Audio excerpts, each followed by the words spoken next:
Hello everyone. आज cash flow statement का lecture number 4 मैं आप लोगों के साथ स्टार्ट करने जा रहा हूं। और लेक्चर 4 स्टार्ट करने से पहले मैं 1 मिनट कुछ बातें आपसे कहना चाहता हूं। जो लेक्चर अब तक मैंने 3 अपलोड करे हैं, लेक्चर 1 2 3 कैश फ्लो स्टेटमेंट का, इन तीनों लेक्चर के अंदर जो कैश फ्लो का बेसिक्स है और अपने मेथड है, कैसे बनाया जाता है, क्यों प्लस क्यों माइनस करते हैं, कुछ नोट्स लिखवाए हैं और कुछ एनालाइज भी करवाया था मैंने रिलायंस कंपनी का एक स्टेटमेंट लेकर। कुछ बच्चे हो सकते हैं ये लेक्चर 4 देख रहे हो, क्योंकि यहाँ से प्रैक्टिकल अप्रोच स्टार्ट होता है। आपके एग्जाम के पॉइंट ऑफ व्यू से जो क्वेश्चंस आने वाले हैं वो यहीं से आने वाले हैं। तो आज मैं जो आपके साथ करने जा रहा हूँ वो प्रैक्टिस करने जा रहा हूँ ऑपरेटिंग एक्टिविटीज़ का, कि क्वेश्चंस कैसे सॉल्व करना है, कैसे कैसे हमें क्या निकालना होता है। लेकिन मैं ज़रूर कहूँगा कि अगर आपने प्रीवियस वीडियोस नहीं देखे हैं लेक्चर्स, तो एक बार ज़रूर देखें। आपको लगता होगा कि 3 घंटे की वीडियोज़ है, 1 1 आवर्स के हैं ईच, तो मैं कहूँगा 2x में जरूर देखना है। थोड़ा भगा के भी देखना है, कुछ बातों को खींचा, अगर समझ में आ गया तो आप उसको आगे भी बढ़ा सकते हैं, फॉरवर्ड कर सकते हैं। क्योंकि मैंने क्या कराया है कि आपको एज जैसे ऑफलाइन पढ़ते हैं तो ऑफलाइन पता है ये चैप्टर अराउंड कम से कम 8 क्लास का ही होता है, 8 to 10 क्लास। तो अगर मैं करवा रहा हूँ तो मैं ज़्यादा स्लो नहीं हूँ, ठीक है, क्योंकि अभी 3 घंटे हुए अराउंड और आने वाले 4 घंटे में सब खत्म हो जाएगा आपका कैश फ्लो स्टेटमेंट। तो आपको बने रहना है। आपको लगेगा 7 आवर्स का है तो ये आप स्पीड में करके देख सकते हैं। कुछ क्वेश्चन समझ में आ जाता है आपको तो आप फॉरवर्ड भी कर सकते हैं आगे, तो अपने अकॉर्डिंग इसको एडजस्ट करके देख सकते हैं। ठीक है, तो आज स्टार्ट करते हैं लेक्चर नंबर 4, जो कि आज क्लास के पॉइंट ऑफ व्यू से वेरी वेरी इंपॉर्टेंट रहने वाला है आपका। क्यों रहने वाला है? क्योंकि आज हम कुछ बातों को सीखते हुए चलेंगे। ठीक है, कैसे निकालना है, क्वेश्चन कैसे सॉल्व करना है। तो सबसे पहले ऑपरेटिंग एक्टिविटी, क्योंकि सारा जो है इसके अंदर डायरेक्ट इनडायरेक्ट का कंसेप्ट जो है इसके अंदर होता है, तो इनडायरेक्ट मेथड से ऑपरेटिंग एक्टिविटी को सॉल्व करते हैं। सबसे पहले आता है क्वेश्चन कि profit before tax and extraordinary item कैसे निकालते हैं, ये सीखने वाले हैं। तो ये सिखाने के लिए मैं सबसे पहले आपसे कुछ बातें कहूँगा कि देखो कंपनी क्या करती है, समझे इस बात को। कंपनी ने कमाया प्रॉफिट, ठीक है, ठीक है सर, प्रॉफिट कमा लिया। फिर प्रॉफिट में हम क्या करते हैं, प्लस और माइनस करते हैं एक्स्ट्रा ऑर्डिनरी आइटम्स या फिर एबनॉर्मल आइटम्स, इसी को बोलते हैं। ये प्लस भी सकता है, माइनस भी सकते हैं। फिर जो अमाउंट निकल के आता है हम इसको बोलते हैं प्रॉफिट बिफोर टैक्स। ये कहलाता है प्रॉफिट बिफोर टैक्स, ये कहलाता है profit before extra ordinary items. ठीक है, और इसमें से जब हम इसको एडजस्ट कर देते हैं एक्स्ट्रा ऑर्डिनरी आइटम्स को तो कहलाता है प्रॉफिट बिफोर टैक्स। फिर कंपनी क्या करती है, इसमें से माइनस कर देती है टैक्स। टैक्स माइनस करने के बाद कंपनी का निकलता है प्रॉफिट आफ्टर टैक्स। फिर कंपनी प्रॉफिट आफ्टर टैक्स में से कुछ पैसे का क्या बनाती है, रिजर्व, CRR में डाल दिया, कुछ पैसे DRR में डाल दिया, कुछ पैसे जनरल रिजर्व में डाल दिया। फिर कुछ पैसे से कंपनी क्या किया, डिविडेंड पे कर दिया, चाहे वो डिविडेंड फाइनल हो या फिर डिविडेंड इंटरिम हो। ठीक है, ये कर दिया। उसके बाद कुछ बैलेंस अगर बच जाता है तो उस बैलेंस को कंपनी क्या करती है, अपने बैलेंस शीट में शो कर देती है, किसके नाम से, statement of profit and loss, या इसी को बोलते हैं हम कई बार सरप्लस। ये सब नया नया नाम है, ठीक है, सरप्लस या फिर प्रॉफिट एंड लॉस एप्रोप्रिएशन है एक चीज़, बस नाम इसके अलग अलग है। ठीक है, इन नाम से हम उसे डिनोट कर देते हैं ये बैलेंस शीट में। अब मेरा क्वेश्चन क्या है, मैं क्या सिखा रहा हूँ आपको, मैं कह रहा हूँ क्या आप ये जो बैलेंस बचा है, क्या इस बैलेंस से आप यहाँ, अगर मैं कहूँ यहाँ पहुँचना है आपको, इस जगह पहुँचना है, profit before tax and extraordinary items, profit before tax and extraordinary items, क्या आप यहाँ तक पहुँच सकते हैं? ठीक है, तो आप क्या बोलेंगे कि सर बिल्कुल पहुँच सकते हैं। कि आपने जैसे जैसे जो किया उसको रिवर्स कर देते हैं। तो मैंने कहा कैसे बताऊँ, आपने कहा सर एक सबसे पहले क्या करो, आप ले लो statement of profit and loss का बैलेंस। मैंने कहा ठीक है, ले लिया ये अमाउंट। फिर सर आपने इसका पैसा कहाँ डाला था, रिजर्व में ना, रिजर्व ऐड कर दो। मैंने कहा ठीक है, ऐड कर दिया। फिर आपने कहा सर डिविडेंड भी पे किया आपने, ठीक है, तो क्या कर दो, डिविडेंड भी प्लस करो। मैंने कहा ठीक है सर, डिविडेंड भी प्लस कर देता हूँ मैं, ठीक है, चाहे वो इंटरिम हो या फाइनल हो। उसके बाद क्या निकल गया सर, प्रॉफिट आफ्टर टैक्स। क्या हम यहाँ तक पहुँच गए? तो आपका क्वेश्चन होगा यस सर, यहाँ तक तो पहुँच गए। अब उसके बाद सर टैक्स आपने पे किया था, ठीक है, टैक्स पे किया था, तो मैं क्या करता हूँ, टैक्स को प्लस कर देता हूँ यहाँ पे।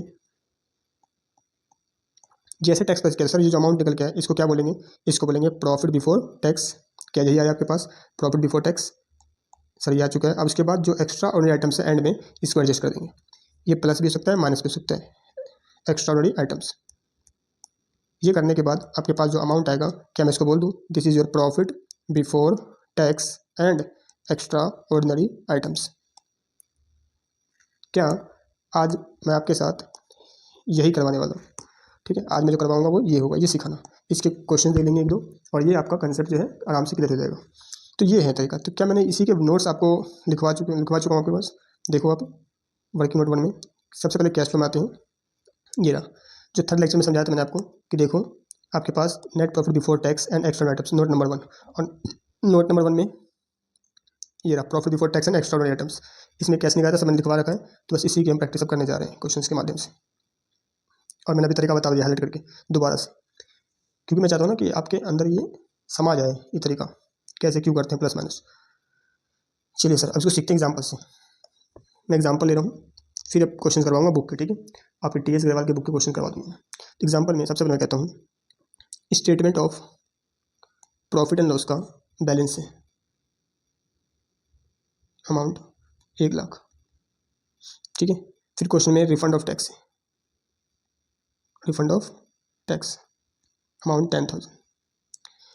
फिर क्वेश्चन में लॉस बाय फायर है 30,000, ठीक है, मेरे साथ साथ लिखना है आपको, ठीक है। फिर उसके बाद क्वेश्चन में जनरल रिजर्व है अमाउंट 20,000 जो ट्रांसफर हुआ है, ठीक है। फिर उसके बाद आपके पास डिविडेंड है, डिविडेंड पेड है अमाउंट 30,000। फिर प्रोविज़न है, प्रोविज़न फॉर टैक्स 20,000। फिर उसके बाद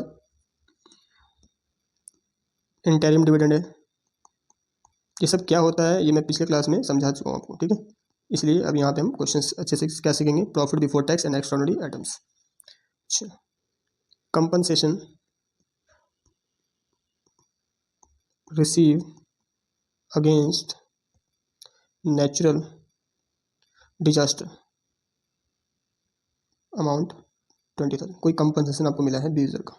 मैं कह रहा हूँ calculate profit before tax and extraordinary items, ये निकालना है आपको, ठीक है। चलिए इसे निकालते हैं। क्या मैं यहाँ पे निकाल दूँ? ध्यान समझना है, मैंने क्या समझा आपको। देखो सबसे पहले क्या करेंगे, प्रॉफिट एंड लॉस का बैलेंस तो ढूंढते हैं कितना आपके पास। कह रहा है प्रॉफिट एंड लॉस का बैलेंस था 1,00,000, तो हम ऐसा मान चलेंगे कि statement of profit and loss का बैलेंस कितना है 1,00,000, ये ले लिया। क्या कुछ पैसे आपने ट्रांसफर किए थे रिजर्व में, ठीक है, कुछ पैसे चेक करते हैं रिजर्व है क्या आपके पास। तो आपके पास रिफंड ऑफ टैक्स है जो कि आपके पास ये एक्स्ट्रा ऑर्डिनरी आइटम्स होते हैं, समझाते जाऊँ साथ में आपके पास। और उसके बाद लॉस बाय फायर है, ये भी एक्स्ट्रा ऑर्डिनरी आइटम्स है, ठीक है। रिजर्व आ गया सर एक, कितना है 20,000, तो मैं इसको यहाँ पे ऐड कर दूंगा प्लस जनरल रिजर्व 20,000, ठीक है। उसके बाद क्वेश्चन में कहता है डिविडेंड दिया, तो आपने प्रॉफिट में से दिया होगा तो इसे क्या करेंगे हम प्लस कर देंगे। मैं यहाँ पे लिख रहा हूँ प्लस डिविडेंड, कितना डिविडेंड है ये 30,000। फिर आपने इंटरिम भी पे किया था, इंटरिम डिविडेंड कितना अमाउंट है इंटरिम का 5,000, ठीक है। उसके बाद आपके पास टैक्स है, तो टैक्स आएगा बाद में, पहले प्रॉफिट आफ्टर टैक्स ढूंढ रहे हैं हम। फिर उसके बाद कंपनसेशन है, ये हो गया एक्स्ट्रा ऑर्डिनरी आइटम्स, ठीक है। और कुछ तो नहीं दिखता आपके पास। चलिए तो इसको मैं क्या बोल सकता हूँ, ये जो निकला है आपका this is your profit after tax, ठीक है। और ये कितना आ गया 1,55,000, 1,55,000। क्या इसमें अगर मैं प्लस कर दूँ टैक्स का एक्सपेंस, टैक्स मेड, ये ऐसे बोलते हैं प्रोविजन फॉर टैक्स, प्रोविजन ध्यान रखना। सर ये क्यों प्लस कर रहे हैं, तो मैंने कहा ना सब आंसर आपको दे रखा है ये, तो उम्मीद करता हूँ कि ये सब बात आपको पता है, बस मैं सिखा रहा हूँ क्यों प्लस करते हैं, क्योंकि ये समझाया था मैंने अभी आपको कि कैसे कंपनी काम करती है, कमाने के बाद क्या क्या करती है, ठीक है। तो इसको वापस से सुन लेना एक बार। चलो तो बताओ सर कितने का प्रोविजन टैक्स का 20,000 का, तो मैंने क्या किया यहाँ पे 20,000 को प्लस कर दिया। जैसे प्लस किया इसका नाम आ गया प्रॉफिट बिफोर टैक्स, कितना हो गया ये 1,75,000। फिर उसके बाद हम प्लस माइनस करते हैं एडजस्टमेंट किसका, एक्स्ट्रा ऑर्डिनरी आइटम्स। अब देखते हैं यहाँ पे क्वेश्चन में क्या क्या था। एक तो क्वेश्चन में कहता है रिफंड ऑफ टैक्स। मुझे बताओ जब आपके पास टैक्स का अमाउंट रिफंड होगा तो क्या वो इनकम होगा, तो answer is no, sir income तो नहीं होगा, ये बिजनेस का इनकम तो है नहीं, बट हम कहाँ डाल देते हैं इनकम में डाल देते हैं। इसलिए क्या करेंगे वहाँ से, यहाँ से हम इसको हटा देंगे। क्यों हटा देंगे, क्योंकि सर जब आपको रिफंड ऑफ टैक्स हुआ होगा ना, तो आपने जब प्रॉफिट निकाला होगा यहाँ पे जो भी अमाउंट, इसमें आपने रिफंड ऑफ टैक्स को जोड़ दिया होगा, क्योंकि ये भी तो प्रॉफिट बढ़ा ही रहा है ना अल्टीमेट, तो आपने लिखा होगा रिफंड ऑफ टैक्स, ये जोड़ दिया।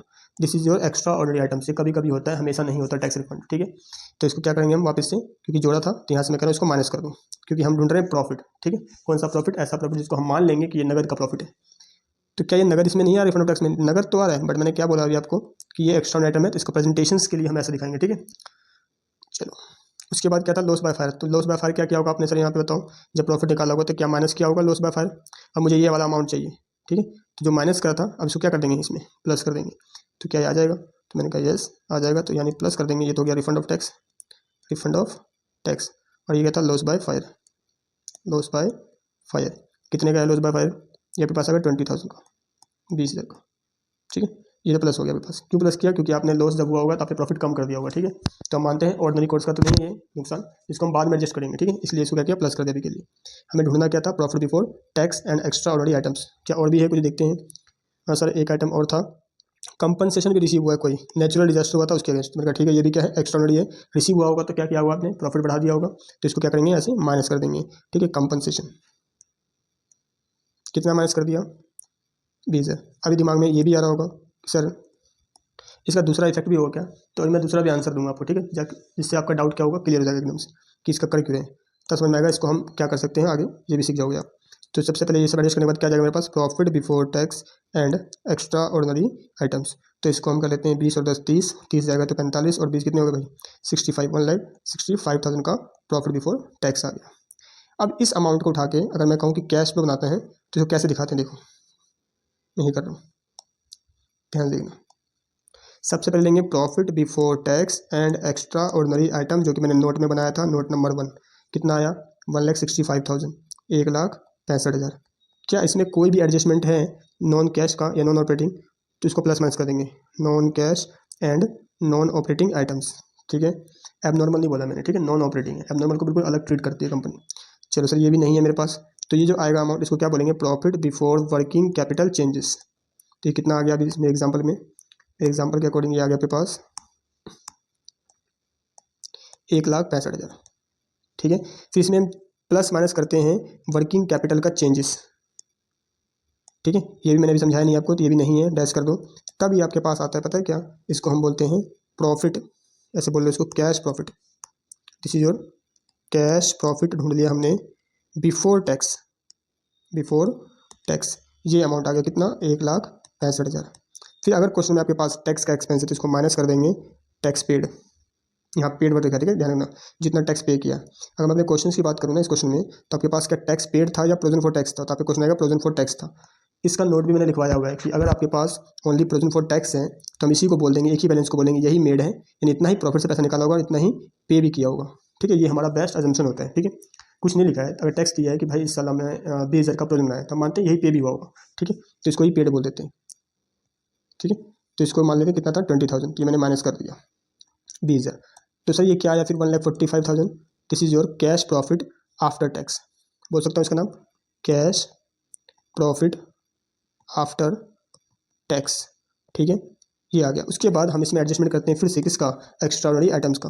तो अब ये ध्यान रखना, क्योंकि हम बना क्या रहे हैं, cash flow statement. Sir tax तो पे किया होगा तो कैश तो आउटफ्लो हो गया होगा, दिस इज आउटफ्लो, क्योंकि हमने क्या बोलता है, ये प्रॉफिट जो है वो कौन सा आ गया, कैश प्रॉफिट आ गया, नगद में हमने कितना कमाया हुआ है, ये ढूंढ दिया। क्योंकि पब्लिक का भी था ना क्वेश्चन, जितना प्रॉफिट उतना कैश, तो हमने बोला ठीक है भाई, हमने सब एडजस्टमेंट कर दिया उनके अकॉर्डिंग। और फिर जब हम पहुंच गए कि हाँ भाई देखो इतना प्रॉफिट है, इतना ही हमारे पास कैश है, कहाँ से, ऑपरेटिंग से।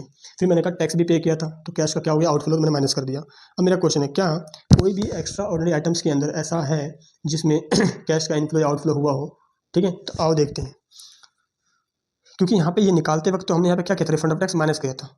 तो कारण क्या था माइनस करने का, कारण ये था जब कंपनी प्रॉफिट कमाती है फिर उसके बाद एक्स्ट्रा ऑर्डिनरी आइटम का कोई भी नुकसान, कोई प्रॉफिट हो, उसके बाद एडजस्ट करती है, तब निकलता है प्रॉफिट बिफोर टैक्स। तो हमें ढूंढना था प्रॉफिट बिफोर टैक्स, ठीक है, एंड एक्स्ट्रा ऑर्डिनरी आइटम्स। तो हमने क्या किया, उसको सही कर दिया यहाँ पर एडजस्ट, जो प्लस हुआ उसको माइनस, जो माइनस हुआ उसे प्लस कर दिया, इस लॉजिक से। अब मैं कह रहा हूँ कैश फ्लो में क्या इसका इफेक्ट है इन आइटम्स का, किन की बात कर रहा हूँ मैं, इन आइटम का, इनका क्या होगा एंड में। यहाँ तो मैंने कर दिया, यहाँ क्या होगा कैश फ्लो के अंदर, तो मैं कह रहा हूँ जहाँ का जो जिस नेचर का होगा एक्स्ट्रा ऑर्डिनरी आइटम्स, उसको उस हेड में एडजस्ट किया जाएगा। जैसे मान लो मैं कहता हूँ लॉस बाय फायर है, कुछ भी नहीं बोला तो हम मानेंगे ऑपरेटिंग का ही नुकसान है, बट वो एबनॉर्मल है तो इसका ट्रीटमेंट ऑपरेटिंग में करेंगे। बट आग लग गया और एसेट जल गया तो एसेट का नुकसान हो गया, ठीक है। तो एसेट कहाँ पे होता है, ये इन्वेस्टिंग का काम होता है, तो इसका एडजस्टमेंट कहाँ पे करेंगे, इन्वेस्टिंग का। करना कुछ नहीं होता, एक बार प्लस एक बार माइनस करके दिखाना होता है, ठीक है। जैसे मान लो जब रिफंड ऑफ टैक्स आया था पैसा, तो मैंने प्रॉफिट तो कम कर दिया, मैंने बोला ठीक है धंधे का नहीं है कमाई, तो माइनस कर दो यहाँ पे। लेकिन हम बना तो कैश फ्लो है ना, हम बोले ना पब्लिक को देखो इतना तो धंधे से मैंने कैश कमाया था 165, लेकिन सरकार से मुझे टैक्स भी रिफंड हो गया तो मेरे पास कैश आया plus refund of tax. Refund of tax आपको बस बोलना है हाँ या ना, समझ में आया नहीं है, ठीक है।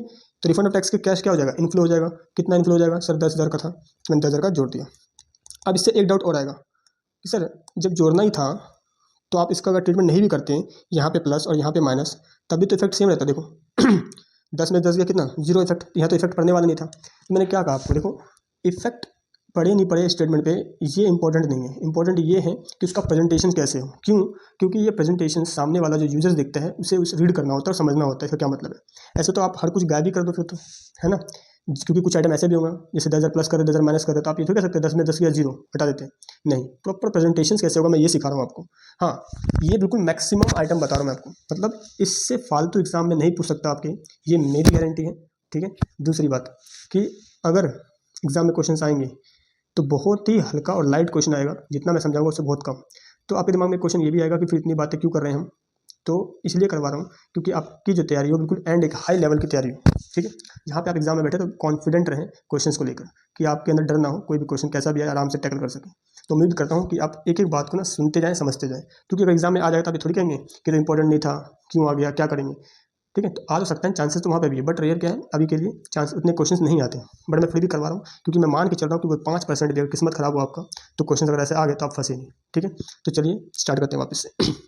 और दूसरा ये भी कंसेप्ट रहता है मेरा समझाने का कि आप सिर्फ 12th ही नहीं कर रहे हैं, आगे चलकर भी अगर कोई प्रोफेशनल कोर्स करेंगे या इन फील्ड में जाएंगे, इस फील्ड के अंदर, तो किसी भी कंपनी का स्टेटमेंट को रीड करें तो आप समझ पाएंगे देख कर क्यू प्लस और क्यू माइनस हुआ है। इसलिए मैं सिखा रहा हूँ आपको। चलिए वापस आते हैं। तो ये बात तो सर समझ में आ गया कि रिफंड ऑफ टैक्स जो है 10,000 मैंने यहाँ पे माइनस कर दिया था क्योंकि एक प्रोसेस था कंपनी का निकालने का, लेकिन क्योंकि इससे इनफ्लो तो हुआ ये कैश का, तो यहाँ पे आके प्लस कर दिया। दूसरी बात, सर लॉस बाय फायर आपने यहाँ पे प्लस किया हुआ है। क्यों किया था प्लस? क्योंकि कंपनी का जब प्रॉफिट आया होगा तो नुकसान को क्या किया होगा, माइनस किया होगा, तब प्रॉफिट आया होगा। और हम तो ढूंढ रहे हैं कौन सा profit, profit before extra ordinary items. तो जो एक्स्ट्रा ऑर्डिनरी आइटम में लॉस बाय फायर था, इससे मेरा प्रॉफिट कम हो गया। मैं कह रहा हूँ मुझे पहले वाला प्रॉफिट चाहिए, तो आप क्या करेंगे, उसको प्लस कर देंगे। तो मैंने यहाँ पे प्लस कर दिया, कारण तो ये हो गया। दूसरा, सर नुकसान हो गया, प्रॉफिट कम हो गया था, आपने प्लस करवा दिया क्योंकि आपका मानना था जितना प्रॉफिट है उतना कैश प्रॉफिट है। सर इस लॉस में क्या कोई कैश का नुकसान हुआ, कैश जला है? क्वेश्चन दिमाग में एक बात तो आएगा। दूसरा, सर अगर इसका स्टॉक जला होगा, ऑपरेटिंग का ही मान लेते हैं, और स्टॉक का नुकसान होगा जलने से, आग लगने से माल जल गया, तो इफेक्ट क्या रहा होगा? सर इफेक्ट ये रहा होगा जब आपका नुकसान हुआ होगा तो आपका परचेज कम हो गया होगा, क्या ना क्या इफेक्ट तो गया होगा। बट परचेज कम हुआ होगा, वो नगद हो उधार हो हमें नहीं पता। तो ऐसा एजम्पशन लगाते हैं, बेस्ट ये रहता है कि जब इसके बारे में कुछ बता नहीं रखा है तो यहाँ पे आपने प्लस तो कर दिया, बट इसी को क्या बोलो बिजनेस में देखो कहीं ना कहीं नुकसान तो हुआ होगा वर्किंग कैपिटल पे, तो मेरा वर्किंग कैपिटल से कम तो हुआ होगा। ठीक है। तो मैं यहाँ पे क्या करूँगा, माइनस कर दूंगा लॉस बाय 5। कितना अमाउंट, 20,000 का। वहाँ प्लस यहाँ माइनस। सर ऐसा क्यों कर रहे हैं, मत ही करो इसको। तो मैंने क्या कहा, हम इसलिए कर रहे हैं ताकि इसका प्रेजेंटेशन अच्छे से दे सकें, समझा सकें क्यों कर रखें। कंपनसेशन की बात करते हैं, कोई नेचुरल डिजास्टर हुआ, जैसे मान लो ये था ना कि भूकंप आ गया और कंपनी से कोई क्लेम आ गया, मान लो कोई नुकसान हुआ होगा, हमें पता नहीं रखा, हम मान लेंगे ऑपरेटिंग का ये। तो अब ये है तो एक्स्ट्रा ऑर्डिनरी आइटम। तो आपने क्या किया था कि प्रॉफिट बिफोर टैक्स निकालते हुए उसको प्लस कर दिया होगा, तो यहाँ पे हमने क्या कर दिया, यहाँ पे माइनस कर दिया मैंने, दिख रहा है आपको, कंपनसेशन माइनस तो कर दिया। अब मुझे बताओ, बेशक वो ऑपरेटिंग का ही था और एक्स्ट्रा ऑर्डिनरी आइटम था, आपने माइनस कर दिया क्योंकि प्रॉफिट बढ़ गया होगा, लेकिन कहीं ना कहीं उसमें फ्लो तो है ना कैश का। मैंने कहा बिल्कुल फ्लो है। तो सर आप यहाँ पे दिखाओ कैश फ्लो के अंदर, मैंने कहा बिल्कुल दिखाएंगे, देखो प्लस कर दिया मैंने, कंपनसेशन अंडर नेचुरल डिजास्टर, कितना अमाउंट था सर, ये अमाउंट आपके पास 20,000, तो मैंने 20,000 का प्लस कर दिया। जब ये करने के बाद नेट बैलेंस आएगा, क्या मैं से अब मैं कह सकता हूँ this is your net cash profit from operating activities, जो भी अमाउंट आएगा, क्या ये मैं कह सकता हूँ इसको? और आप भी इस बात से सहमत हो। तो ये एक प्रॉपर प्रेजेंटेशन है। इसमें से अब आपके दिमाग में डाउट क्या क्या आ सकता है, देखो एक तो सर ये नॉन कैश आइटम वाले, नंबर 2 कि सर ये profit before working capital changes, इसका क्या मतलब है और इसका क्या मतलब है, बाकी मैंने यहाँ से तो आपको समझा ही दिया। ठीक है। अगर मैं एग्जाम में आपसे कहूँ कि मज़े की बात आपके लिए ये है कि ये बहुत रेयर आने वाला आइटम है, बहुत रेयर। ठीक है सर, अगर रेयर आने वाला है तो फिर तो हमारे सिर्फ यहीं तक आइटम बचे हैं, तो आंसर मैक्सिमम क्वेश्चन में टैक्स पेड तक ही होता है, उसके आगे नहीं जाती है बात। लेकिन फिर भी मैंने समझा दिया ताकि आपके दिमाग में से एक्स्ट्रा ऑर्डिनरी आइटम्स क्या होता है, उसको प्लस माइनस क्यों करते हैं। उम्मीद करता हूँ ये समझ में आया, जिसको नहीं आया वो एक बार रिवर्स करके बात को अच्छे से सुने स्टार्टिंग से। ठीक है, स्पीड बढ़ा के।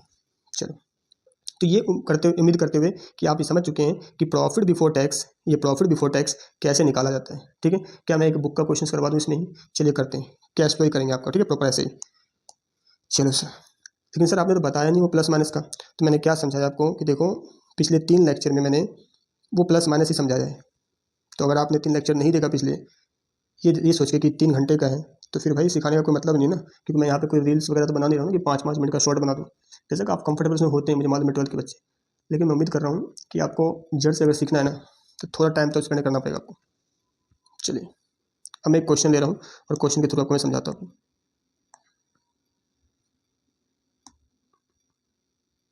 चलिए, इस क्वेश्चन में सिर्फ मैं आपसे कह रहा हूँ कि देखो क्वेश्चन पढ़ाता हूँ मैं। इस क्वेश्चन में देख रहे हैं, मुझे चाहिए सिर्फ क्या, सिर्फ मुझे चाहिए प्रॉफिट अभी के लिए, क्या चाहिए, profit before tax and extraordinary items. ये ढूंढने के लिए अगर मैं कहूँ तो क्या आप ये ढूंढ सकते हैं? देखते क्या क्या गिवन है। तो इसके अंदर दिया है नेट प्रॉफिट, नेट प्रॉफिट दिख रहा होगा आपको, नेट प्रॉफिट फर्स्ट लाइन है, difference between closing and opening balance of surplus. इसका मतलब क्या होता है कि ओपनिंग क्लोजिंग का भी कंसेप्ट मैंने पिछले लेक्चर में समझा दिया कि मान लो शुरू में कंपनी के पास 1 लाख था और एंड में हो गया 9 लाख, ठीक है। तो 1 लाख से अगर 9 लाख का बैलेंस होता है प्रॉफिट का, तो इसका मतलब कमाए कितना आपने इस साल, 8 लाख। तो उसी को बोलते हैं डिफरेंस ओपनिंग क्लोजिंग का। तो डिफरेंस निकाल दिया इन्होंने 8 लाख रुपये। तो मैंने कहा ठीक है, ये तो प्रॉफिट का बैलेंस है ना इस साल का, उठा लेते हैं। प्रॉफिट कमाया कितना, 8 लाख। ये कौन सा कमाई होगा, सारा कुछ करने के बाद, ध्यान सुनना क्या क्या, प्रॉफिट निकाला होगा, फिर एक्स्ट्रा ऑर्डिनरी आइटम को एडजस्ट करा होगा प्लस माइनस, फिर टैक्स को लिया होगा, फिर उसके बाद उसमें से कुछ पैसे रिजर्व में डाले होंगे, डिविडेंड पे किया होगा, फिर लास्ट में जो बैलेंस बचता है ये वो बैलेंस है आपके पास, ठीक है। और मैं कह रहा हूँ इस बैलेंस से वापस पहुँचना है आपको ऊपर तक, ठीक है सर। सबसे पहले निकालते हैं प्रॉफिट बिफोर टैक्स।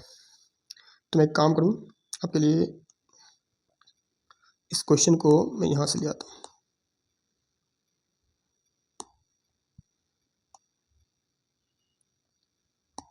चलिए, विजिबल है कि अब ध्यान सुना, मैं यही सॉल्व कर दूँगा। मुझे क्या चाहिए, मुझे चाहिए आपसे पहले निकालना है profit before tax and extraordinary items, ये चाहिए। तो मैंने कहा ठीक है निकालते हैं। सबसे पहले मैंने क्या बताया, क्या उठाते हैं, statement of profit and loss का बैलेंस, क्लोजिंग माइनस ओपनिंग, जो कि डिफरेंस दिया हुआ है कितना है सर, ये 8 लाख। तो मैंने कहा यहाँ पे 8 लाख लिख लो, ठीक है। फिर उसके बाद इसमें क्या ऐड करते हैं सर, रिजर्व ऐड कर देते हैं। ढूंढते हैं क्या कोई रिजर्व है क्या आपके पास, जल्दी से चेक करके बताओ, एनी रिजर्व। सर डिविडेंड है, कंपनसेशन है, डेप्रीशिएशन है, लॉस है, गेन है, प्रोविजन है, डिविडेंड रिसीव है, ये डिक्रीज इंक्रीज दे रखा है, इनकम टैक्स रिफंड है, इनकम टैक्स है, यानी कोई रिजर्व मेरे को नहीं दिखा, ठीक है। मैंने कहा ओके, कोई रिजर्व तो नहीं है आपके पास, ठीक है भाई। उसके बाद क्वेश्चन में कहता है कि आपके फाइनल डिविडेंड है, कमाई में से डिविडेंड बांटा है कितने का, ये है आपके पास 1,10,000 का। तो मैंने कहा इसे क्या करना चाहिए, प्लस करना चाहिए। क्यों प्लस करना चाहिए, क्योंकि सर कमाकर हमने बांट दिया था डिविडेंड 1,10,000, नहीं बांटते तो मेरे पास प्रॉफिट कितना होता, 9,10,000। क्या मैं अब इसको कह सकता हूँ आराम से, this is your profit after tax. मैं सिर्फ अभी समझा रहा हूँ, ठीक है, प्रेजेंटेशन पे ध्यान नहीं देना बिल्कुल भी, सीखो बस खाली, ठीक है। सर बिल्कुल सही, ये प्रॉफिट आफ्टर टैक्स आ गया, क्योंकि आपने क्या बताया था कि जब प्रॉफिट आफ्टर टैक्स आता है तो यहाँ से पैसा कहाँ कहाँ जाता है, रिजर्व में जाता है। कई टाइप्स के रिजर्व हो सकते हैं, किसको छोड़कर, सिक्योरिटी प्रीमियम रिजर्व को छोड़कर, कैपिटल रिजर्व को छोड़कर, ठीक है। उसके बाद कुछ पैसे से हम क्या करते हैं, मालिक को बांटते हैं डिविडेंड, उस पर कई बार हम टैक्स भी पे करते हैं उसी पैसे से, कई बार प्रीमियम को राइट ऑफ करते हैं। तो कुछ ऐसे हैं जहाँ से हम यूज़ करते हैं प्रॉफिट आफ्टर टैक्स से अमाउंट उठाते हैं, ठीक है। तो ये प्रॉफिट आफ्टर टैक्स आ गया। अब क्वेश्चन आता है सर इसमें से अगर मैं टैक्स प्लस कर दूँ तो क्या मेरा प्रॉफिट बिफोर टैक्स आ जाएगा, तो आंसर यस। तो देखते हैं टैक्स कितना है आपके पास, कहता है प्रोविजन फॉर टैक्स है, ध्यान सुनो। और यहाँ पे ध्यान से अगर देखो, प्रोविजन फॉर टैक्स के बाद एक इनकम टैक्स पेड भी दिख रहा है। इसका क्या मतलब है, तो यही मैंने नोट में समझाया था कि अगर आपके पास दोनों बैलेंस बता ही दिया मेड पेड, प्रोविजन का मतलब होता है कि प्रॉफिट है ये, ठीक है, ये प्रॉफिट है, इसमें से पैसा निकाला है, इतने का अनुमान था टैक्स का, कितना, 1,10,000 का, 1,10,000, ठीक है, इतने का अनुमान था। बट आपने एंड में जाके जब कमा लिया तो आपको मालूम चला कि आपने टैक्स कितना पे किया, इनकम टैक्स 1,20,000, ये प्रॉफिट से पैसा निकाला। बट एक्चुअल में जो कैश गया कितना गया, 1,20,000। मैं कह रहा हूँ आप कैश फ्लो बना रहे ना, तो पहले क्या ढूंढ रहे हैं हम, प्रॉफिट ढूंढ रहे थे, जो प्रॉफिट में से पैसा निकाला इसको वापस इसमें ऐड कर दूँ, है ना। फिर जितना आपने माइनस किया उसको माइनस कर दो। तो ये तरीका है। तो आप कहेंगे सर 10,000 का डिफरेंस है, इसको भी तो कर सकते हैं। तो आंसर बिल्कुल नो है, क्योंकि आपको जो प्रेजेंटेशन है ऐसे ही देना है। जो प्रॉफिट से पैसा निकाला पहले उसको ऐड बैक करो, जैसे आप देखो सब पैसा ऐड बैक कर रहे हैं यहाँ पे, रिजर्व का, डिविडेंड का, ठीक है। अब ऐसे ही टैक्स का ऐड कर देंगे, प्रोविजन का, और लास्ट में क्योंकि ऑपरेटिंग का ही खर्चा होता है, लास्ट में क्योंकि कैश यहाँ से जा रहा है टैक्स का, तो उसको माइनस कर देंगे, ठीक है। तो उम्मीद कर रहा हूँ कि आपको ये बात समझ में आया है अच्छे से। अब आते हैं टैक्स का पैसा क्या करते हैं, प्रोविजन कितने का था, 1,10,000 का। तो मैंने क्या किया, यहाँ पे टैक्स का अमाउंट 1,10,000 को ऐड कर दिया। जैसे ऐड किया तो मेरे पास ये आ गया 10,20,000। क्या मैं इसको नाम दे दूँ प्रॉफिट बिफोर टैक्स, तो आंसर इज यस। सर क्या कोई इसमें प्लस या माइनस हो सकता है, एक्स्ट्रा ऑर्डिनरी आइटम, तभी तो पहुंचेंगे ना, profit before tax and EOI, short form में EOI। तो देखना पड़ेगा इस क्वेश्चन में क्या कोई भी ऐसा था आइटम। आओ, डिविडेंड तो हो गया था, ये रहा एक आइटम मिल गया मेरे पास, कंपनसेशन, ये है आपके पास EOI। अब ये प्लस होगा माइनस होगा, अभी चर्चा करेंगे इस पर, ठीक है। वापस से डेप्रिसिएशन तो हटा दो अभी के लिए, ये नहीं है, ये एक्स्ट्राऑर्डिनरी आइटम, ये ऑपरेटिंग का ही होता है, नॉन ऑपरेटिंग होता है। लॉस होना हो गया, गेन हो गया, प्रोविजन टैक्स कर दिया, डिविडेंड अलग हो गया, ये डिक्रीज करंट एसेट से current liability, current assets with income tax refund. Sir ये हो गया EOI, जो कभी कभार होता है, एक्स्ट्राऑर्डिनरी आइटम्स, बिल्कुल ठीक है। इनकम टैक्स तो बिजनेस का एक्सपेंस हो गया, हटा दो। यानी 2 EOI दिख गया। अब ध्यान सुनना, कह रहा है compensation for natural disaster credit to statement of profit and loss. इसका क्या मतलब कि देखो कंपनसेशन मिला आपको और आपने कहाँ भेज दिया, प्रॉफिट एंड लॉस में। तो मैंने क्या समझाया कि ये एबनॉर्मल आइटम है, अब प्रॉफिट लॉस में भेजा होगा तो प्रॉफिट तो बढ़ गया ना उसका, और हमें तो पहले वाला ढूंढना है। अगर इसको नहीं, ये नहीं मिलता कंपनसेशन, तो क्या आप यूजर्स को बोल सकते हैं कि भाई मैंने कमाया इतना है, कंपनसेशन जोड़ के, जबकि वो कंपनसेशन तो आपको मिला है ना, हर बार तो नहीं मिलेगा, वो धंधे का तो है नहीं कमाई। तो इसको क्या करना चाहिए, तो सर इसको एक काम करते हैं, इसको प्रॉफिट से हटाते हैं, पहले तो प्रॉफिट से हटाते हैं। तो मैंने कहा ठीक है हटा दो, क्यों, क्योंकि आपने प्रॉफिट बढ़ा रखा होगा। मैंने कहा बिल्कुल सही। तो देखो यहाँ से मैं क्या करता हूँ, माइनस कर देता हूँ कंपनसेशन, क्योंकि आपने प्रॉफिट बढ़ा दिया था, आपके इसको माइनस कर दें, कितना, 75,000। ठीक है सर, माइनस कर दिया ये, क्योंकि आपने प्रॉफिट बढ़ाया तो छोटा दिया। अभी मैं cash flow from operating activities जो कर रहा हूँ, तो वो नहीं ढूंढ रहा हूँ, मैं ढूंढ रहा हूँ profit before tax and external items.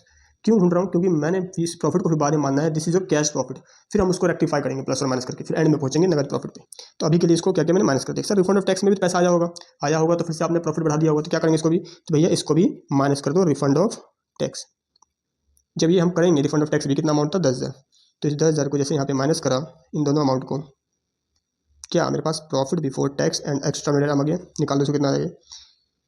तो भाई ये निकाल लो कैलकुलेटर, 10,20,000, जिसमें से माइनस कर देंगे 85,000, 9,35,000, 9,35,000, ये आ गया profit before tax and external. अब सुनो, जब मैं बनाऊंगा कैश फ्लो स्टेटमेंट, ठीक है, ये कैश फ्लो स्टेटमेंट, तो सबसे पहले हम लिखते हैं ऑपरेटिंग एक्टिविटीज, ऑपरेटिंग एक्टिविटीज। इसमें सबसे पहले क्या लिखते हैं हम, इसके अंदर लिखते हैं net profit before tax and extra ordinary item, जिसके लिए हम नोट बनाते हैं, नोट नंबर 1। क्या ये वही नोट बनाया मैंने, नोट नंबर 1? तो आंसर इज यस। तो मुझे बताओ कितना आया था ये, 9,35,000। मैं यहाँ पे लिख दूँ 9,35,000, 9,35,000 का ये प्रॉफिट आया है before tax and extraordinary items. हम बोल रहे हैं यूजर्स को, देखो भैया ये हमने कमाया है 9,35,000। यूजर्स बोल रहा है अच्छी बात है, कमाया इतना है तो कैश भी इतना होना चाहिए, लेकिन कैश में तो कुछ और बैलेंस है। तो अब हम समझाएंगे इसको। देखो इस प्रॉफिट में कुछ ऐसे भी अभी भी एक्सपेंस और इनकम ऐसे रहते हैं जो, पहली बात तो नॉन कैश का हो सकता है, ठीक है। दूसरी बात, ये इस घर का नहीं होगा, मतलब मुख्य धंधे का इनकम नहीं है, ये कहीं और का इनकम हो सकता है। जैसे मान लो कहीं पे मैंने पैसे इन्वेस्ट किए थे शेयर्स में, तो वहाँ से मुझे क्या मिला, डिविडेंड। तो मुझे बताओ क्या डिविडेंड इस घर का इनकम है, क्या वो धंधे का ऑपरेटिंग का है? तो आंसर नो सर, ये कौन सा है, नॉन ऑपरेटिंग। और मैं इस पर ज़्यादा बात नहीं करने वाला, क्यों, क्योंकि मैंने इसके ऊपर ना non operating, operating plus minus बहुत सिखाया है। लास्ट पिछले 3 घंटे से मैं यही करवाया हूँ 3 लेक्चर में, ठीक है। फिर भी मैं थोड़ा ओवर भी देता हूँ आपको। तो इसलिए यहाँ पे हम क्या करते हैं, एडजस्टमेंट करते हैं। तो यहाँ पे लिख दूँ एडजस्टमेंट, यहाँ पे आप एडजस्टमेंट करो, किसका, adjustment of non cash and non operating items का, ठीक है सर। एडजस्टमेंट मतलब प्लस भी हो सकता है माइनस भी, अब तुम्हें आंसर है ना, सोचो कॉमन सेंस। मैं कह रहा हूँ this is your cash profit, ऐसा मान लो, यूजर्स बोल रहा है ये नगद प्रॉफिट है, भाई नगद होना चाहिए। मैं समझा रहा हूँ ना, प्रॉफिट बहुत कारण से घट भी सकता है, बढ़ भी सकता है, जरूरी नहीं है कैश पे इफेक्ट पड़े। उसका पहला कारण है मान लो डेप्रीशिएशन। मुझे बताओ डेप्रीशिएशन से क्या हुआ, सर डेप्रीशिएशन से आपका प्रॉफिट तो कम हो गया। मैंने कहा बिल्कुल हाँ। अगर प्रॉफिट अगर आपका कम हो जाता है, बड़ी तो नॉन कैश एक्सपेंस है, क्या जेब से कैश गया, और हम बना रहे हैं कैश फ्लो, क्या बना रहे हैं, कैश फ्लो स्टेटमेंट। अब आपको पकड़ते जाना बात को, ठीक है। तो कैश फ्लो स्टेटमेंट में क्या डेप्रीशिएशन से क्या कैश जाता है? मान लिया मैंने ये प्रॉफिट जो नगद प्रॉफिट, ध्यान सुनना, 9,35,000, लेकिन मैं समझा रहा हूँ यूजर्स को कि देखो भाई इस प्रॉफिट में आप बेशक मान रहे हैं, लेकिन एक डेप्रीशिएशन भी खर्चा है, जो कि जिस जेब से कैश नहीं गया, बस प्रॉफिट क्या क्या कम करा हुआ है, यानी ये प्रॉफिट कम है, ठीक है। जैसे मैं समझाऊँ आपको अच्छे से, और ध्यान सुनना, तो टाइम एक्स्ट्रा ले रहा हूँ समझाने के लिए। मैं कहता हूँ आपसे कि इसमें डेप्रीशिएशन कितना था, देख लेते हैं। डेप्रीशिएशन था 1,50,000, ठीक है। अब ध्यान सुनना, मैं इसको थोड़ा सा चेंज करता हूँ कुछ समझाने के लिए। मैं कह रहा हूँ आपके पास एक्चुअल में प्रॉफिट कितना आया था, 9,1,10,85, 10,85,000 का प्रॉफिट था, जो कि नगद था। ध्यान सुनना, कैश मेरे जेब में बताओ पॉकेट में कितने रुपए हैं? आप बोलेंगे सर 10,85,000। मैंने कहा बिल्कुल ठीक, जेब में तो है 10,85,000 कैश आया हुआ है नगद में, जो मैंने माल बेचा था इतने का। लेकिन मैं नेट प्रॉफिट निकालते वक्त ना डेप्रीशिएशन भी दिखाया, क्यों, क्योंकि ये मेरा भी एक एक्सपेंस है, जो एक्चुअल में हम जब प्रॉफिट निकालते हैं तो वहाँ पे इसको कंसिडर करते हैं। तो वहाँ पे हमने क्या किया होगा, इसको माइनस कर दिया।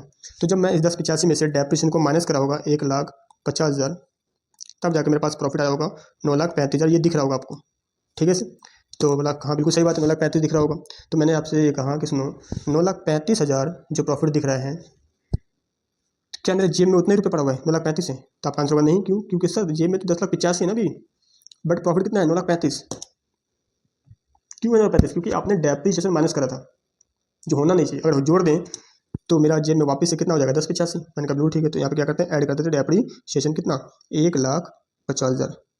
ठीक है, मैं यहाँ पे प्लस माइनस ऐसे नहीं करूँगा, प्लस माइनस ये मैं सीधा आइटम लिखूंगा और उस आइटम को यहीं पे कॉलम में ही प्लस और माइनस कर देंगे। ठीक है, जो प्लस होगा वो प्लस, जो माइनस होगा वो माइनस। कैसे करेंगे वो मैं सिखा रहा हूँ आपको, उस पर ध्यान देना। ठीक है, इसको हटा देते हैं, कहीं लगे आपको ये माइनस में। चलो सर, उसके बाद क्या क्या था आपके पास, डेप्रिसिएशन हो गया था, loss on sale of investment. ठीक है, आई गेस इतना एग्जाम्पल काफ़ी है। मुझे बताओ लॉस का है तो भाई लॉस तो कहीं और का नहीं, यहाँ का क्यों है, ये तो इन्वेस्टिंग होना चाहिए। बिल्कुल सही। तो क्या करेंगे, इसको ऐड कर देंगे, लिखेंगे loss on sale of investment. कितने का लॉस हुआ था सर, ये लॉस हुआ था आपके पास 30,000 का। तो मैंने कहा 30,000 को प्लस करो।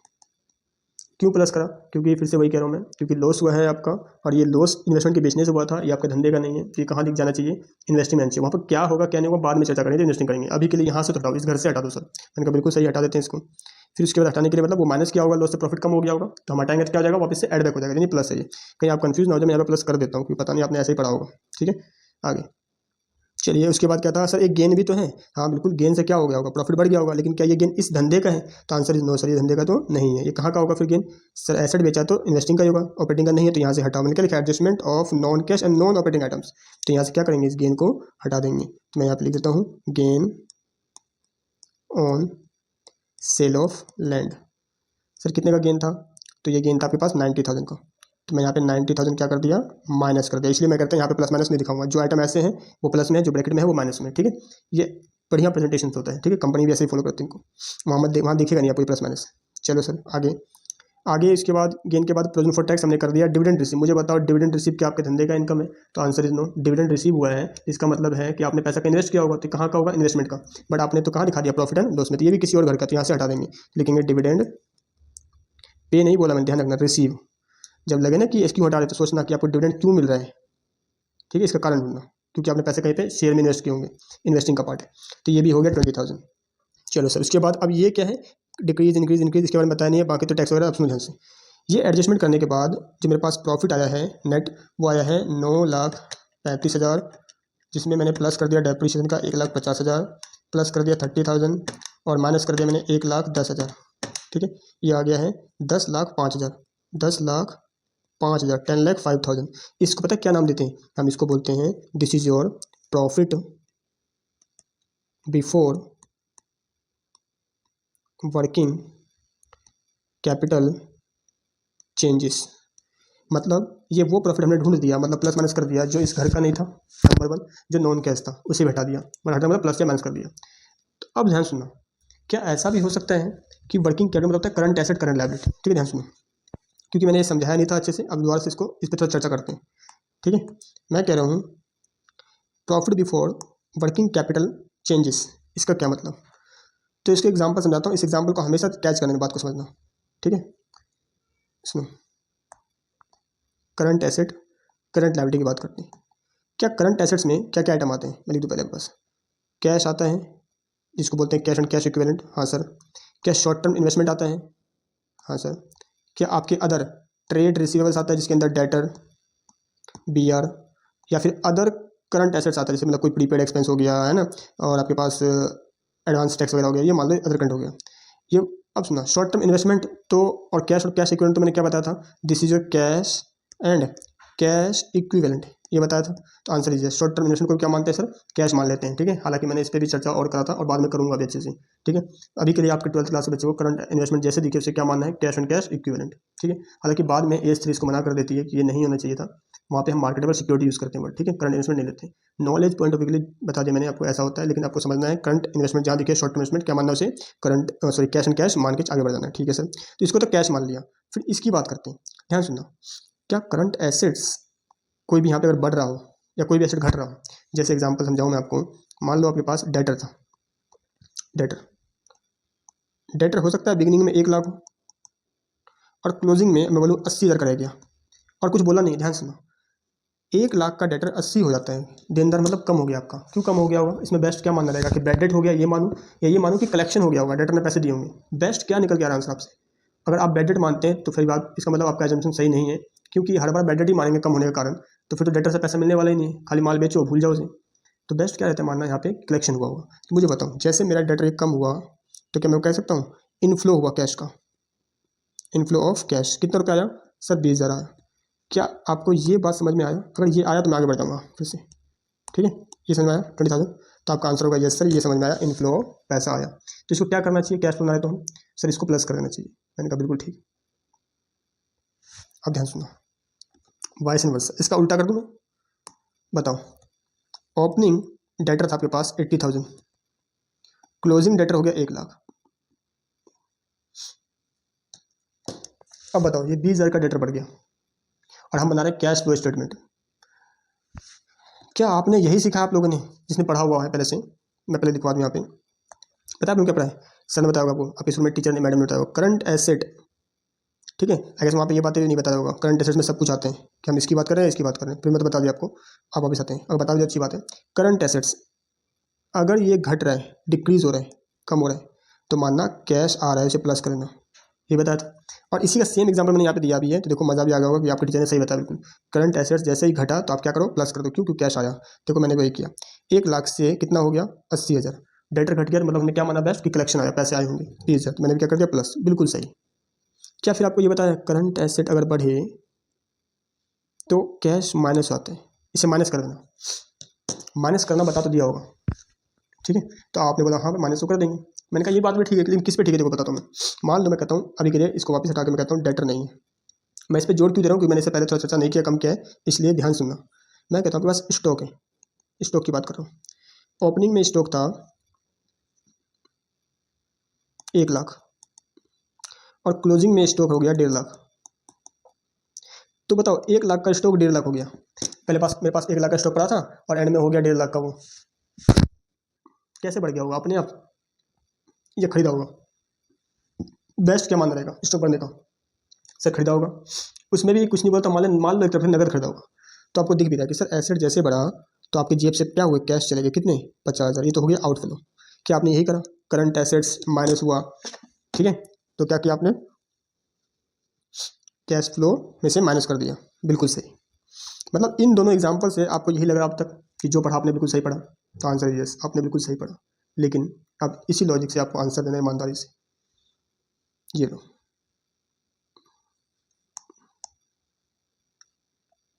पहला एग्जाम्पल डेटर का लेते हैं। डेटर ओपनिंग क्लोजिंग, ओपनिंग में था 1,00,000, क्लोजिंग में हो गया 1,50,000 का देनदारी। क्या ये करंट एसेट्स है? Answer is yes. क्या ये बढ़ रहा है? आंसर इज यस, बढ़ रहा है सर, ऊपर जा रहा है, ये बढ़ रहा है। तो क्या करेंगे, 50,000 माइनस कर देंगे, आंसर तो मैच हो जाएगा। लेकिन सोच के बताना क्यों करेंगे भाई माइनस इसको? मेरा डेटर अगर बढ़ रहा है और हम बना रहे हैं कैश फ्लो स्टेटमेंट, तो इसमें क्या कैश का इनफ्लो या आउटफ्लो हो रहा है? सोच के बताना, बिल्कुल आराम से। टीचर ने तो आपको बता दिया और आपने रट भी लिया होगा कि ये कैश में नहीं है। डेटर के बढ़ने से कौन सा कैश आता है मुझे बताओ? डेटर बढ़ता ही क्यों है? जब हमसे माल बेचते हैं उधार, उधार माल बेचा होगा तब देनदारी बढ़ा होगा। 50 का मतलब 1,00,000 का डेटर था, मैंने इस साल 50,000 का और माल बेचा उससे उधार में, 1,50,000 हो गया, तभी तो दिख रहा है ये डेटर बढ़ा हुआ। अब कह रहे हैं सर डेटर बढ़ गया तो आपका कैश चला गया, माइनस कर दो। कहीं से आ रहा है, बात में दम लग रहा है इससे कि डेटर के बढ़ने से मेरा कैश कहाँ से जा रहा है। तो क्या अब ये वाला लॉजिक यहाँ पे फेल हो गया कि सर करंट एसेट बढ़ रहा है तो माइनस से, तो आंसर तो मैच कर रहे हैं सर, आगे बढ़ते हैं। हाँ आगे बढ़ते कोई दिक्कत नहीं, आंसर तो मैच कर, मैं भी आगे यही करवाने वाला हूँ फटाफट, प्लस माइनस। लेकिन समझाने के लिए क्यों करते हैं, अब मैं इसका आंसर दे रहा हूँ, ध्यान सुनो। मैंने कहा डेटर क्यों बढ़ा, अगर डेटर का आप समझ जाएंगे तो बाकी और जितने भी एक्सपेंस होंगे ना, आउटस्टैंडिंग वहाँ पे कैश नहीं होता, बट आप कैच कर लेंगे कि घटने बढ़ने से क्या हो रहा है, प्लस माइनस। एक ही कारण इनका, वो है प्रॉफिट एंड लॉस अकाउंट। ध्यान सुनना, मैं डेटर बढ़ा होगा, सेल्स करा होगा 50,000 का माल, नगद या उधार? सर उधार बेचा होगा, उधार बेचने से मेरा प्रॉफिट बढ़ा होगा नहीं बढ़ा होगा? है ना, सोचो आराम से। सर उधार बेचा तो प्रॉफिट में दिखाया होगा, प्रॉफिट एंड लॉस सेल्स दिखाया होगा यहाँ पे ऐसे करके, मान लो ये प्रॉफिट एंड लॉस है तो यहाँ पे आपने दिखाया होगा ट्रेडिंग में बाई सेल्स दिखा दिया होगा, 50,000 का एक्स्ट्रा दिखा दिया होगा, नगद तो दिखाया उधार दिखा दिया। हम क्योंकि सेल्स वहाँ पे दोनों दिखाते हैं, नगद भी उधार भी। अब मेरा क्वेश्चन है, यूजर्स क्या बोल रहा है, जितना प्रॉफिट उतना कैश, वो रट के बैठा हुआ है, जितना प्रॉफिट है उतना ही कैश में चाहिए। और हम समझा रहे हैं कि नहीं भाई, जितना प्रॉफिट है उतना कैश नहीं हो सकता। क्यों? क्योंकि मैंने उधार माल बेचा है, मेरा प्रॉफिट बढ़ा हुआ दिख रहा है। ये प्रॉफिट देखो जो आप कैश मान के बैठे थे, किससे प्रॉफिट, ये प्रॉफिट जो आप कैश मान के बैठे हैं, इसमें ऐसा प्रॉफिट और है जुड़ा हुआ 50,000 का, जो प्रॉफिट तो है बट नगद नहीं आया, नगद के फॉर्म में कैश आया ही नहीं है। और अगर आप मानते हैं कि प्रॉफिट कैश प्रॉफिट है तो मैं कैसे सही करूँ? आप मेरी बात को समझो, यूजर को समझा रहा हूँ मैं। तो बोला ठीक है 50,000 का प्रॉफिट बढ़ा है ना, हटाओ यहाँ से। मैंने कहा हाँ, अब आई ना बात में दम। मैंने कहा ठीक है हटाते हैं, यही तो मैं आपको समझा रहा हूँ कि देखो भाई वो मेरा प्रॉफिट नहीं है नगद में, तो आपने अलाउ खुद कर दिया यूजर्स ने कि ठीक है ज़्यादा सर मत दुखाओ, 50,000 का प्रॉफिट बढ़ाने इसके अंदर, ठीक है हटा दो इसको। लेकिन अभी ढूंढा कैसे मैंने, डेटर के बढ़ने से, ठीक है। एक लॉजिक, क्रेडिटर घट रहा है तो टीचर ने बोला होगा क्रेडिटर घट रहा है तो पेमेंट कर रहा होगा, तभी घट रहा होगा, यस। फिर पूछना टीचर से क्रेडिटर के बढ़ने से कौन सा पैसा आ सकता है, क्रेडिटर तो बढ़ गया बट पैसा कहाँ से आया इनको, मेरा उधार था किसी को कि मेरा कोई था मान लो लेनदार, उसको पैसे देने थे मेरे को 1 लाख, अब एंड में हो गया 1.5 लाख। तो आप ये मत बोला उससे पैसा मांग लिए, क्रेडिटर का पैसा मांगते नहीं, माल बेचते हैं उसको, खरीदते हैं सब उससे। सेम लॉजिक यही वाला है, वहाँ भी सोचो परचेज करा होगा उधार, क्रेडिटर बढ़ गया, परचेज रिकॉर्ड हुआ प्रॉफिट एंड लॉस में एक्सपेंस के साइड में, तो प्रॉफिट आपका कम हो गया। मान लो सेल्स था नगद 1 लाख का, उधार परचेज है 20,000 का, तो प्रॉफिट आया 80,000 का।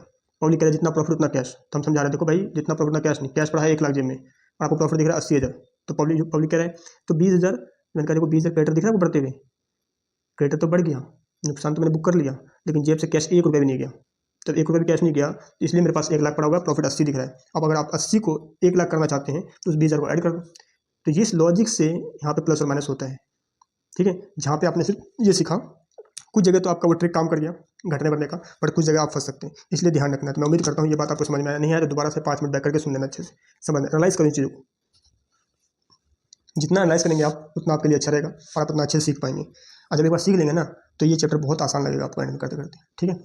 फिर आगे स्पीड भी हमारा बढ़ जाएगा। अभी मैं स्लो चल रहा हूँ, चलने दें और आप भी फोकस से पढ़ें इस चीज़ को।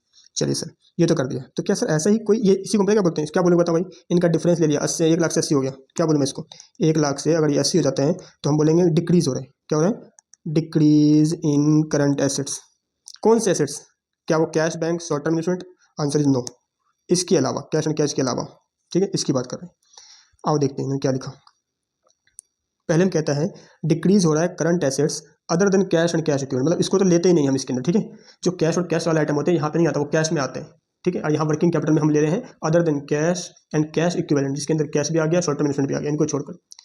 तो इनकी छोड़कर क्या बचा, डेटर वेटर बचा होगा, ठीक है, या प्रीपेड एक्सपेंस बचा होगा। तो क्या करें, डिक्रीज हो रहा है करंट एसेट्स, तो मान लो एसेट घट रहे हैं, एसेट घट रहे हैं तो कैश आ रहा होगा। अब उसी लॉजिक पे जानेंगे, ठीक है, काम तो चलाना स्पीड में, लेकिन मैं कारण दे दिया आपको, तो प्लस कर दूँ मैं यहाँ पे लिख दूँ डिक्रीज इन करंट एसेट्स, कितना, तो ये डिक्रीज हो रहा था आपके पास 40,000 का, तो मैं यहाँ पे दूँ 40,000 का प्लस कर दिया, ठीक सर। उसके बाद decrease increase in current liability, अभी समझा था, लायबिलिटी के बढ़ने से, लायबिलिटी के बढ़ने से यानी मान लो क्रेडिटर है वो आपका बढ़ा होगा, तो कैश तो नहीं गया बट आपने एक्सपेंस तो बुक कर लिया ना, तो प्रॉफिट कम हो गया, तो क्या करेंगे वापस से बढ़ा देंगे, तो मैंने प्लस कर दिया इंक्रीज इन करंट लायबिलिटी, कितना ये 70,000। अब उम्मीद कर रहा हूँ ये समझ में आया प्लस माइनस, ठीक है। हालांकि मैं इसी पे चर्चा कर रहा हूँ पिछले 3 क्लासेस से। उसके बाद डिक्रीज इन करंट लायबिलिटी, अब लायबिलिटी घटेगा तो अब दिमाग में आ जाता है एक बात, लायबिलिटी घट रहा हो तो पेमेंट ही कर रहे होंगे, ठीक है, इसमें लॉजिक तो फिर बैठ जाता है आपके पास। तो करंट लायबिलिटी कितना था आपके पास, अच्छा इसमें भी देखना लिखा है other than bank overdraft and cash credit, क्यों, क्योंकि करंट लायबिलिटी में बैंक ओवरड्राफ्ट और कोई भी करंट बोरोइंग है, शॉर्ट टर्म बोरोइंग है, ये आपकी करंट लायबिलिटी में तो आता है बट ये ऑपरेटिंग का काम नहीं है, क्योंकि borrowings is a loan, it is a loan. Loan जो होता है हम कहाँ जाएंगे, फाइनेंसिंग में, स्टार्टिंग क्लास में बताया था कि लोन चाहे शॉर्ट टर्म हो चाहे आपके पास लॉन्ग टर्म हो, लोन नेचर का है तो कहाँ जाएगा, फाइनेंसिंग में। तो इसलिए करंट लायबिलिटी में बेसिक दिखता है बट हम उसे यहाँ पे कंसिडर नहीं करेंगे क्योंकि वो वर्किंग कैपिटल नहीं होता है, ठीक है। तो other than bank overdraft and cash credit मतलब नेगेटिव बैलेंस कितना है, डिक्रीज हो रहा था, कितना 10,000। तो आप बोलेंगे सर लायबिलिटी घट रहा है ना तो कैश जा रहा होगा, मैंने कहा बिल्कुल सही है, आपकी बात सबसे ऊपर, ठीक है। करंट लायबिलिटी जैसा बोलो वैसे ही 10,000 मैंने क्या किया, लो घटा दिया, आपसे कोई बैर नहीं, ठीक है, जो आप बोले भाई। चलो next, sir increase in current asset, sir asset बढ़ रहा है तो कैश तो जा रहा होगा, बिल्कुल सही, कैश जा रहा होगा, ये लो इंक्रीज इन करंट एसेट, आप जो बोल रहे हैं मैं वही कर रहा हूँ, कितना अमाउंट सर 60,000, ये कर दिया माइनस, ठीक है सर। ये करने के बाद आपके पास क्या बचा है, इनकम टैक्स रिफंड है और इनकम टैक्स पेड है, तो मैंने कहा छोड़ दो उसको। क्या अभी के लिए ये जो अमाउंट आया इसको मैं बोल दूँ, लिख दूँ यहाँ पे, क्या लिख दूँ सर, इसको लिख दो कैश प्रॉफिट बिफोर, क्या बोलो बताओ, before tax, very good. Tax से पहले कैश प्रॉफिट मेरा ढूंढ लिया मैंने, कितना आया ये, तो ये 10,05,000 था, जिसमें से प्लस कर दिया 7/11 1,10,000 एंड माइनस कर दिया 70,000, तो बैलेंस आ गया 10,45,000, 10,45,000 का ये आ गया कैश प्रॉफिट बिफोर टैक्स। लेकिन क्योंकि सर टैक्स तो पे किया ना, कैश तो जाएगा बिल्कुल, तो क्या करना चाहिए, माइनस, क्योंकि कैश फ्लो कर रहे हैं, तो मैं यहाँ पे कर दूँ टैक्स पे कर दिया।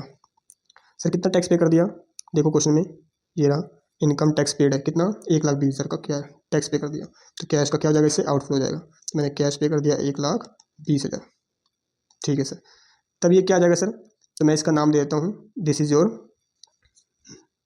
कैश प्रॉफिट आफ्टर टैक्स, बोल दूँ शॉर्ट फॉर्म में, कैश प्रॉफिट आफ्टर टैक्स। नगद में कमाया है टैक्स देने के बाद, कितना पता है, 1,20,000 को माइनस करो 9,25,000, 9,25,000। क्या कोई ऐसा एक्स्ट्रा ऑर्डिनरी आइटम तो नहीं है सर जहाँ पे बेशक हमने प्रॉफिट को सही कर दिया होगा माइनस करके, लेकिन कैश तो आया ना? तो देखते हैं कैसा है कोई। यस, इनकम टैक्स रिफंड, मुझे बताओ टैक्स का रिफंड हुआ।